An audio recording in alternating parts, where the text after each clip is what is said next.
Dear student, आज के lecture में हम सिर्फ 2 पॉइंट कवर करेंगे, फिर हमारा चैप्टर एंड हो जाएगा।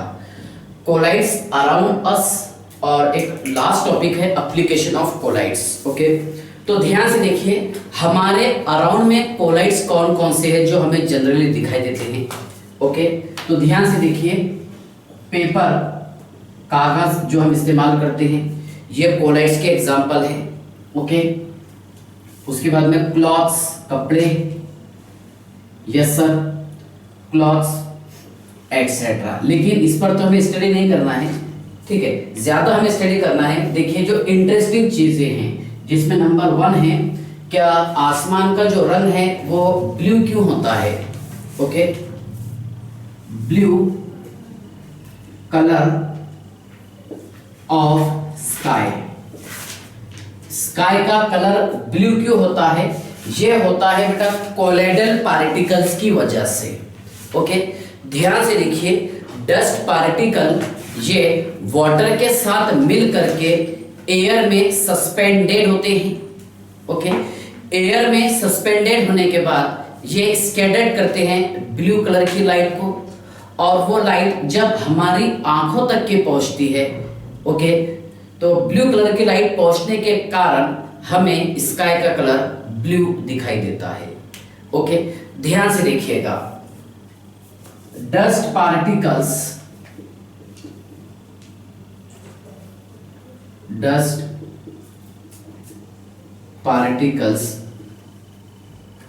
along with water, dust particle along with water suspended in, dust particle along with water are suspended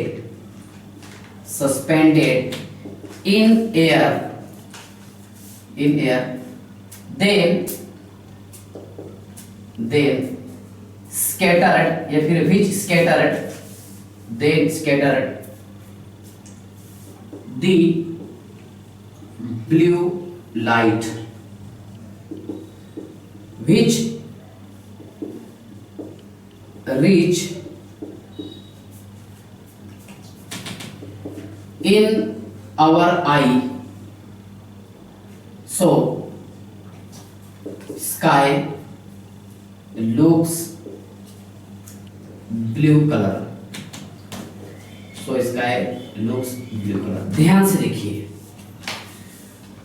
air जो है ये कोलाइडल सॉल्यूशन की एग्जांपल है। यस सर, क्योंकि इसमें बहुत सारे डस्ट पार्टिकल प्रेजेंट होते हैं, वाटर के पार्टिकल प्रेजेंट होते हैं जो हमारे एटमॉस्फेयर में प्रेजेंट है।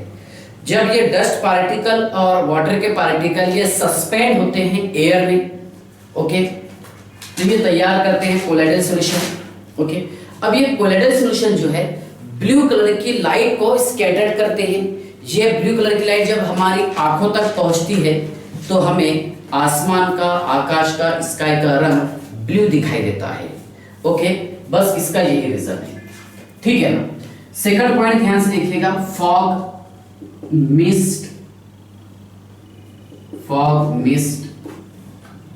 रेन, फॉग मिस्ट रेन, थोड़ा सा इस पर हम डिस्कस कर लेंगे, फॉग मिस्ट एंड रेन, ठीक है। देखिए, फॉग बताइए आप, या फिर मिस्ट बताइए, या फिर रेन बताइए, ये सारी जो एग्जांपल है ये एग्जांपल है बेटा कोलाइडल सॉल्यूशन की। किसकी एग्जांपल है? कोलाइडल सॉल्यूशन की। ओके, ध्यान से देखिए, आपने देखा होगा कि दिन में टेम्परेचर ज्यादा होता है और रात के समय में टेम्परेचर कम हो जाता है। ओके, दिन के समय में जब टेम्परेचर ज्यादा होगा तो वाटर जो है वेपराइज्ड होगा, किसमें? एटमॉस्फेयर में। ओके, और रात के समय में टेम्परेचर कम है था, मतलब वहां पर वाटर मॉलिक्यूल कंडेंस्ड होते हैं। ओके, कंडेंस्ड होने के कारण वो वाटर मॉलिक्यूल एयर के साथ कंबाइन होकर के फॉग बना लेते हैं। क्या बना लेते हैं? फॉग बना लेते हैं। ध्यान से देखिए, दिन के समय में टेम्परेचर ज्यादा होने के कारण वाटर जो है वेपराइज्ड होता है, और रात के समय में जब टेम्परेचर कम होता है, ओके, तो उस वाटर मॉलिक्यूल का कंडेंसेशन होता है। ओके, जो वाटर मॉलिक्यूल एक दूसरे से कंबाइन होते हैं, वाटर मॉलिक्यूल का कंडेंसेशन होता है, तो ये फॉग के फॉर्म में हमें देखते होंगे आप कि सुबह के वक्त में ऐसा एक फॉग की तरह दिखाई देते हैं। यस, ओके, उसके बाद में मिस्ट और एक है रेन। ओके, अब देखिए रेन कैसे हुई मैं आपको बताता हूं। उससे पहले मैं आपको बता देता हूं ड्यू पॉइंट क्या है। ड्यू पॉइंट, ड्यू पॉइंट बोले तो ध्यान से देखिए, क्या ऐसा टेम्परेचर, देखिए टेम्परेचर को इतना हमने लेस कर दिए, टेम्परेचर को इतना कम कर दिए, या फिर टेम्परेचर इतना कम हो गया, मान लीजिए आप, क्या जो कंडेंसेशन पार्टिकल्स थे, कंडेंस्ड वाटर मॉलिक्यूल थे, ये बहुत ज्यादा अमाउंट में इसका कंडेंसेशन होने लगा और ये मॉलिक्यूल चार्ज लेस होने लगेंगे। बताता हूं आपको कैसा प्रोसेस होता। चार्ज लेस होने की वजह से इस मॉलिक्यूल का कोएगुलेशन होगा या फिर प्रिसिपिटेशन होगा। सुनिए ध्यान से देखिए, यहां से मैं आपको समझाता हूं। क्लाउड,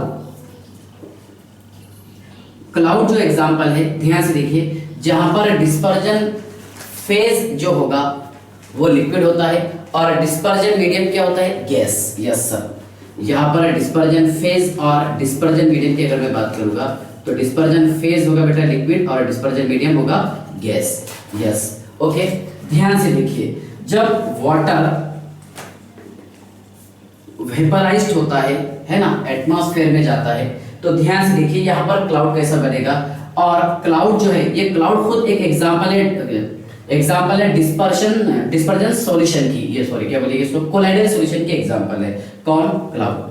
यस, जिसमें लिक्विड क्या रहेगा, डिस्पर्जन फेज, और गैस क्या रहेगा, डिस्पर्जन मीडियम। तो ध्यान से देखिए, अगर यहाँ पर क्लाउड जो है, ये क्लाउड, ये क्लाउड अगर ये कोलाइडल सॉल्यूशन की एग्जांपल है, तो हमें ये पता है कि मान लीजिए यहाँ पर अगर वाटर के मॉलिक्यूल, वाटर के ड्रॉपलेट जो है पॉजिटिव वाले आकर के इस पोजीशन पर अगर एड्सॉर्ब हो गए तो ये रहेगा बेटा पॉजिटिव कोलाइड्स। ओके, अगर क्लाउड की सरफेस पर ध्यान से देखिए, वाटर के नेगेटिव मॉलिक्यूल अगर आकर के एड्सॉर्ब हो गए, कॉमन आयन जो हमने पढ़े हैं, ये रहेगा नेगेटिव कोलाइड्स।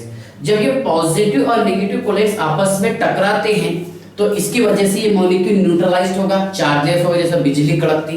ओके, बिजली कब कड़कती, ध्यान से देखिए, जिसमें पॉजिटिव और नेगेटिव कोलाइड्स ये आपस में टकराते हैं। आपस में टकराने के कारण क्या होगा, उसका चार्ज नष्ट होगा, खत्म होगा। जब चार्ज खत्म होगा तो वहां पर देखिए कोएगुलेशन होगा। ओके, मतलब वहां पर वाटर के लार्ज साइज के ड्रॉपलेट तैयार होंगे और लार्ज साइज के वाटर के ड्रॉपलेट ये रेन फॉर्म में जमीन पर गिरते हैं, दैट इज रेन। ओके, याद रखिएगा आप। चलिए ठीक है, सेकंड पॉइंट आपको समझ में आ गया होगा। Yes sir. Okay, third point ध्यान से देखिएगा। तीसरा पॉइंट बताता हूं मैं आपको, ब्लड। ओके, देखिए ब्लड कंटेन WBC, RBC, ध्यान से देखिएगा, ब्लड में WBC, RBC, वाटर एटसेट्रा सभी प्रेजेंट होता है। सुनिए आप, blood contain WBC, white blood corpuscles, yes sir. Okay, water, yes sir, RBCs etcetera. RBC में क्या होता है, हेमोग्लोबिन, और हेमोग्लोबिन में होता है आयरन, जहां पर आयरन का ऑक्सीडेशन स्टेट होता है +2, याद रखना। ओके, ये भी एग्जांपल किसकी है, कोलाइडल सॉल्यूशन की। किसकी, कोलाइडल सॉल्यूशन की। याद रखिएगा, जैसा ब्लड क्लॉटिंग, ये भी क्या है, एक कोलाइडल सॉल्यूशन है। यस सर, याद रखिए।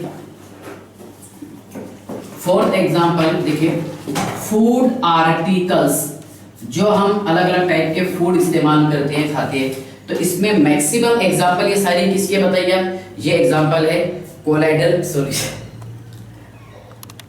तो देखिए फूड आर्टिकल्स जो इस्तेमाल करते हैं, जैसा मिल्क, यस सर, ये कोलाइडल सॉल्यूशन की एग्जांपल है। हलवा, यस सर, जो हम आइसक्रीम यूज करते हैं, ओके, आइसक्रीम, फूड, ओके, हलवा। उसके बाद ध्यान से देखिएगा, बटर, यस सर, बटर, घी एटसेट्रा। ओके, तो ये भी हमारे अराउंड का कोलाइड्स है। Yes sir. इसके बाद ध्यान से देखिएगा, नेक्स्ट टॉपिक है इसमें डेल्टा फॉर्मेशन। और डेल्टा फॉर्मेशन, अब देखिए डेल्टा फॉर्मेशन कैसा होता है, सुनिए आप ध्यान से। देखिए डेल्टा फॉर्मेशन ये है बेटा, क्या रिवर जो है, मतलब रिवर वाटर जो है, ये कोलाइडल सॉल्यूशन होता है किसका, क्ले का। ध्यान से देखिए, river water is the colloidal solution of clay. ध्यान से देखिएगा, समझ लीजिए आप, नदी का जो पानी है ये कोलाइडल सॉल्यूशन होता है क्ले का, जिसे हम मुल्तानी मिट्टी कहते हैं, ओके, जिसमें सॉइल प्रेजेंट होगा, यस सर, नदी के पानी के अंदर। तो ये कोलाइडल सॉल्यूशन है। जब ये कोलाइडल सॉल्यूशन, सुनिए आप, जब ये colloidal solution, okay, when it is combined with ocean or sea, जब ये ओशन और सी के साथ कंबाइन होता है, सो इट फॉर्म डेल्टा। क्या तैयार करेगा? डेल्टा। एक चट्टान कैसे तैयार करेगा मैं आपको समझाने की कोशिश करता हूं। देखिए, अब ये तो हमें पता है कि कोलाइडल पार्टिकल्स जो है ये चार्ज पार्टिकल होते हैं, और सी वाटर या फिर ओशन वाटर है ना, जिसके अंदर नमक प्रेजेंट होता है, सॉल्ट होता है, मतलब ये जो है इसमें इलेक्ट्रोलाइट्स प्रेजेंट होते हैं, यस सर, क्या प्रेजेंट होते हैं? इलेक्ट्रोलाइट्स। अब इलेक्ट्रोलाइट्स अगर है तो इसमें क्या होगा? केटायन और एनायन होगा, यस सर। और कोलाइडल सॉल्यूशन में कोई एक चार्ज होगा, एक तो पॉजिटिव हो सकता है या फिर नेगेटिव हो सकता है, यस सर। तो कोलाइडल सॉल्यूशन ये इलेक्ट्रोलाइट्स के साथ कंबाइन होकर के ये चार्ज लेस हो जाएगा, और चार्ज लेस होने के कारण, ओके, वहां पर देखिए, अगर यहाँ पर एक कोलाइडल सॉल्यूशन चार्ज लेस हो गया तो यहाँ पर कोएगुलेशन होगा, और कोएगुलेशन होने के कारण ये बड़ी बड़ी चट्टान तैयार कर देता है। मतलब आपने देखा होगा क्या, जहां पर बड़े बड़े पार्टिकल कैसे तैयार होते हैं, नदी का पानी और समुद्र के पानी के बीच में जो एक खड़क तैयार होती है, ओके, जो एक लार्ज अमाउंट ऑफ जो रॉक तैयार होता है, तो वो तैयार होता है किससे?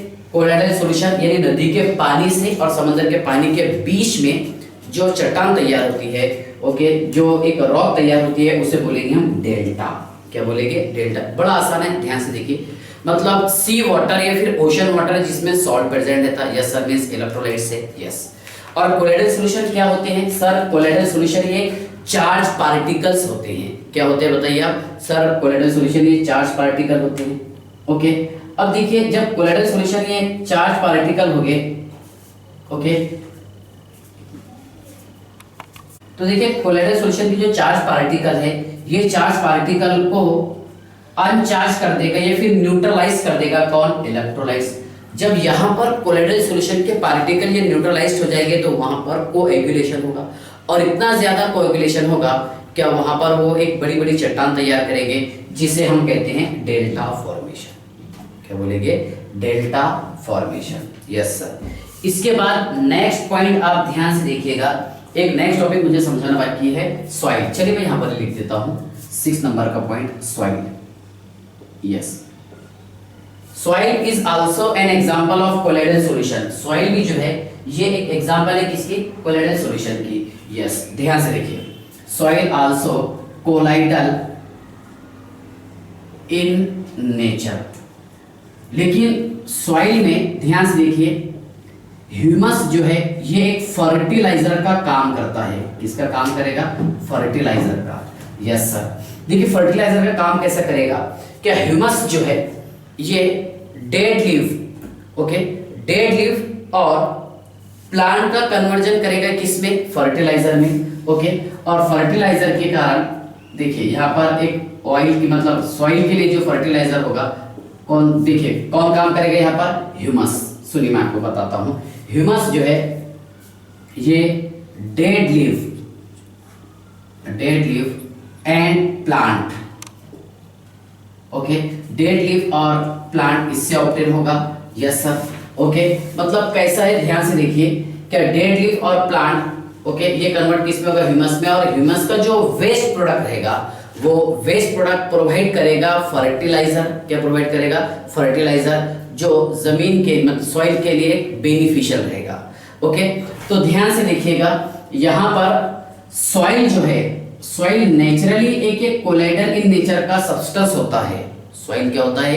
कोलाइडल सब्सटेंस, मतलब नेचुरली कोलाइडल सब्सटेंस होता है, कौन? Soil, okay.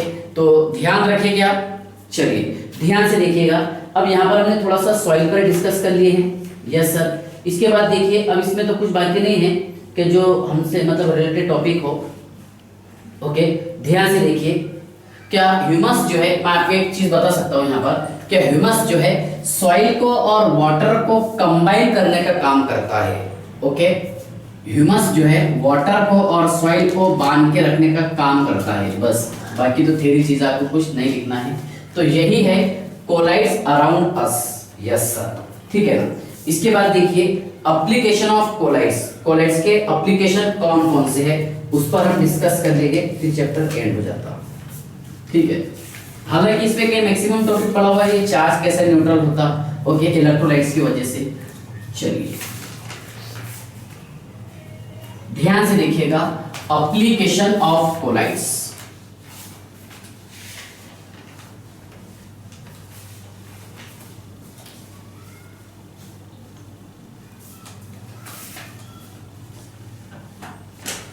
चलिए ध्यान से देखिए, एप्लीकेशन ऑफ कोलाइड्स समझ लीजिए आप। कोलाइड्स के एप्लीकेशन कौन कौन से हैं इस पर हम थोड़ा सा डिस्कस कर लेंगे।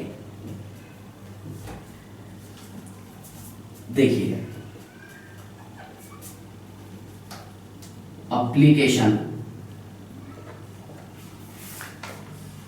Application of collides.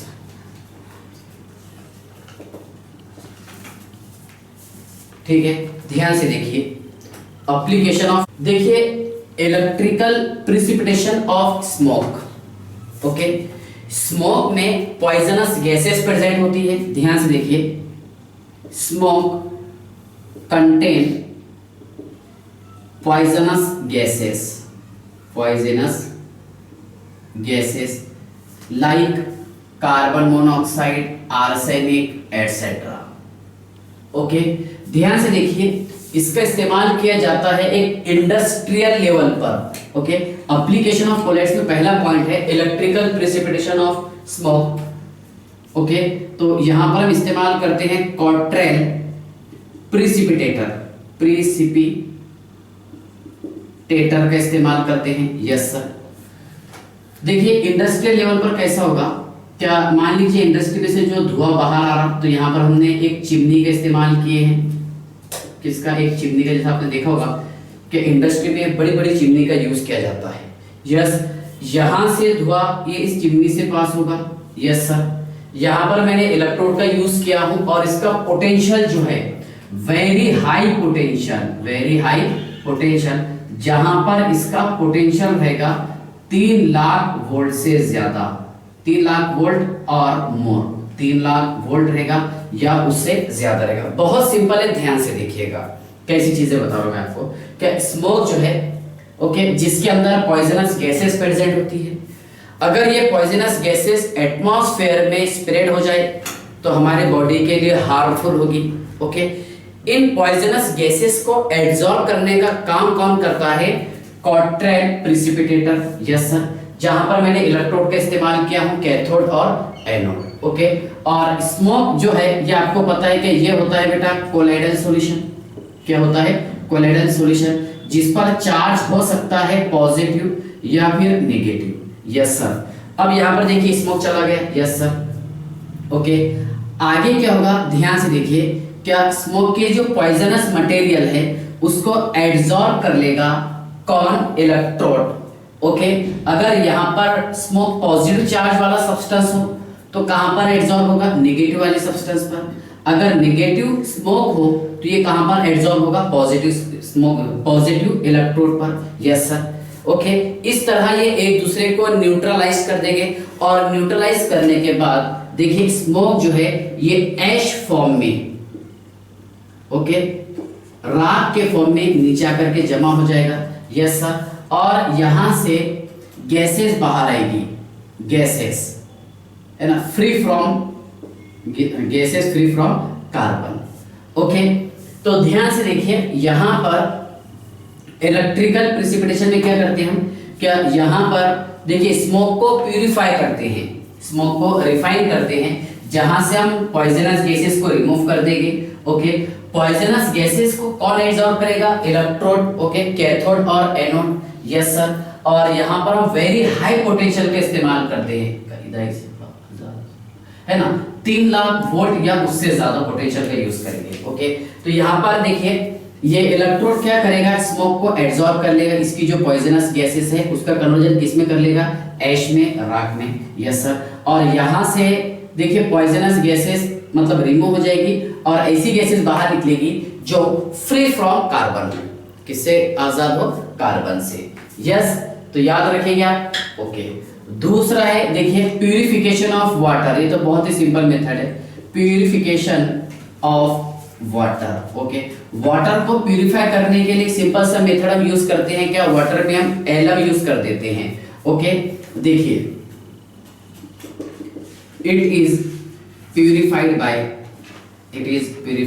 Bye using alum. Alum का इस्तेमाल करके इसे हम प्यूरिफाई कर सकते हैं। ओके, ध्यान से देखिएगा, means alum absorb impurities which are present in water। जो वाटर के अंदर impurity प्रेजेंट होती है उसको एब्जॉर्ब करने का काम कौन करता है, एलम, जिसे हम क्या बोलेंगे, बोलिए, फिटकरी, तुरटी म्हणतो आपण मराठी। यस सर, क्या बोलेंगे उसे, फिटकरी। ओके, तुरटी, ठीक है। तीसरा है medicine. Okay, most of the medicine are an example of colloidal solution. ध्यान से देखिए, most of the medicine are an example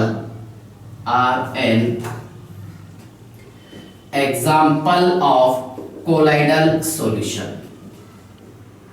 okay, ध्यान से देखिए, ज्यादातर मेडिसिन जो है ये कोलाइडल सॉल्यूशन की एग्जांपल होती है, ठीक है ना।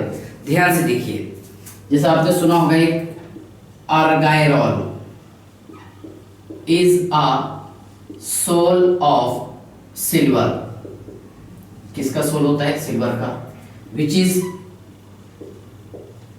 Is used as an eye lotion, जिसका इस्तेमाल कहां करते हैं हम, आई लोशन में करते हैं।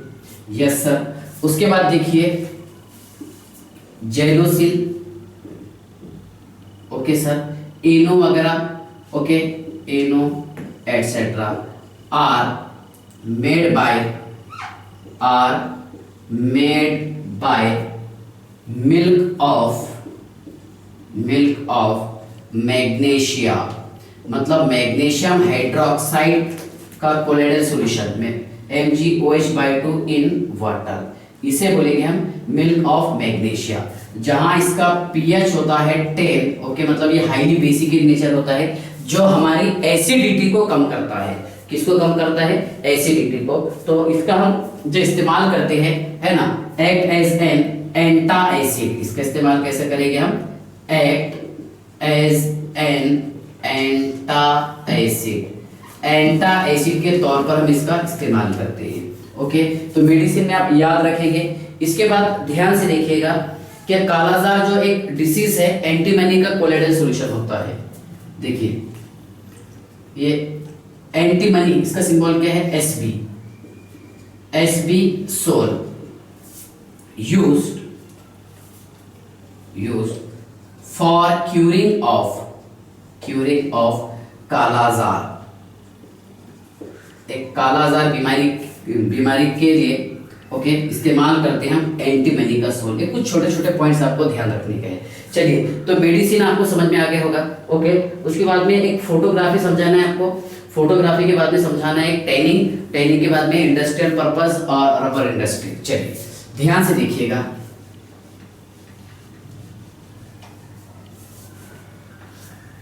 टैनिंग,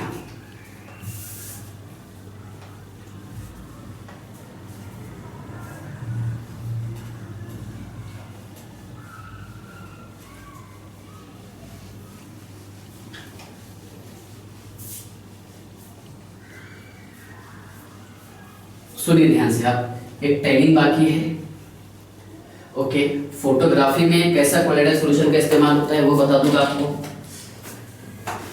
फोर्थ है I think tanning, yes sir, क्या है टैनिंग, ओके। फिफ्थ है फोटोग्राफी।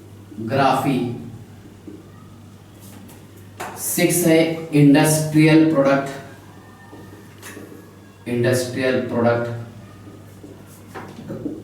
और एक है रबर इंडस्ट्री। बस चैप्टर फिर एंड। टैनिंग चमकाना, टैनिंग ऑफ लेदर, ओके। तो ध्यान से देखिए, एनिमल स्किन और hide are colloid in nature. Animal का जो स्किन है या फिर जिसे हम हाइड कह सकते हैं वो कोलाइडल नेचर का होता है, आर कोलाइड इन नेचर। जब इसे हम टेंस करते हैं, ओके, जब इसे हम देखिए एनिमल स्किन मतलब एनिमल का जो स्किन है या फिर जो हाइड है, जो उसका चमड़ा है, जब उसे हम टैन करते हैं, ओके, टेंस, TANNS, टेंस, ओके। किसका टैनिंग करेंगे हम? एनिमल स्किन का, ओके। एनिमल स्किन का टैनिंग करने पर, ध्यान से देखिए, एनिमल स्किन का टैनिंग करने पर वो हार्ड हो जाता है, हार्डन्ड हो जाता है, और जिसे मार्केट में सेल किया जाता है। सुनिए आप ध्यान से चीज बताता हूं मैं आपको। टैनिंग का मीनिंग क्या होता? क्या धूप में हमारी स्किन का कलर ब्राउन हो जाना, धूप में हमारी स्किन का कलर ब्राउन हो जाना, that is called as tanning. ऐसा ही देखिए आप, क्या एनिमल स्किन जो है ये हाइड मतलब हाइड इन, एनिमल स्किन और हाइड जो है कोलाइडल इन नेचर होता है, ओके, कोलाइडल इन नेचर होता है, yes sir, colloidal in nature.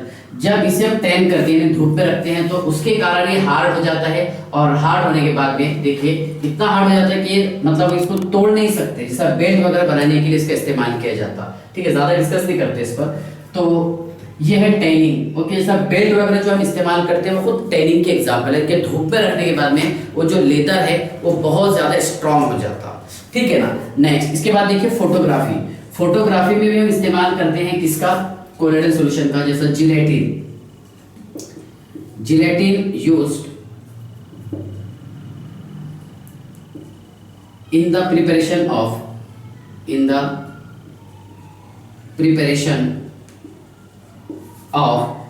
camera roll, okay, camera roll, X ray roll etcetera. ध्यान से देखिए, मतलब एक्सरे देखा होता है जो पेशेंट वगैरह का हम एक्सरे निकालते हैं, ओके, तो एक टाइप का हमें प्लास्टिक दिखाई देता है जो किससे बना होता है? जिलेटिन से बना होता है, और उस पर हम ऐड करते हैं, देखिए मतलब वहां पर जिलेटिन के साथ में मिक्स होता है silver bromide.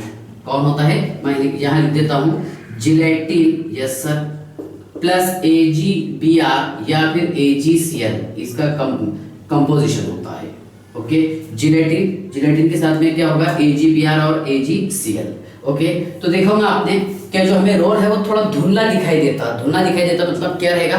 Colloidal solution, yes. बहुत ज्यादा डिस्कस नहीं करना था, ये चीज बताना था। अब देखिए इंडस्ट्रियल प्रोडक्ट में मैं आपको बताता हूं, जैसा पेंट हम तैयार करते हैं, यस सर, इंक जो तैयार करते हैं, यस सर, ओके, ये सारे एग्जांपल किसके? इंडस्ट्रियल प्रोडक्ट की, जो इंडस्ट्रीज में तैयार होते हैं। रबर इंडस्ट्री में ध्यान से देखिए, क्या रबर जो है, rubber obtain from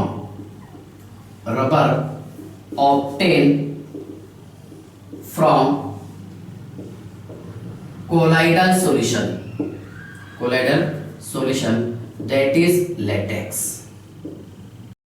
okay. Rubber जो है कोलाइडल सॉल्यूशन से ही ऑब्टेन होता है, और वो क्या होता है? लेटेक्स से, ओके। तो रबर इंडस्ट्री में भी हम कोलाइडल सॉल्यूशन का यूज करते हैं, ठीक है ना। बस इस पर बहुत ज्यादा डिस्कस नहीं करना था, कुछ चीजें बताना थी, ठीक है। तो यहाँ पर हमारा चैप्टर एंड हो गया, सरफेस केमिस्ट्री, ओके। इसके बाद में हम चैप्टर स्टार्ट करेंगे स्ट्रक्चर ऑफ एटम, ओके। हालांकि हमारा ये 50% ऑलरेडी अपनी ऑफलाइन क्लासेस में पढ़ा हुआ है, ओके, लेकिन मैं जब स्टार्ट करूंगा तो स्टार्ट से लूंगा इसको A to Z, Dalton's atomic theory के पास से लेकर के लास्ट तक के का, क्वांटम नंबर तक के। क्वांटम नंबर, उसके बाद में of principle, okay, Pauli exclusion principle etcetera. चलिए ठीक है, बाय।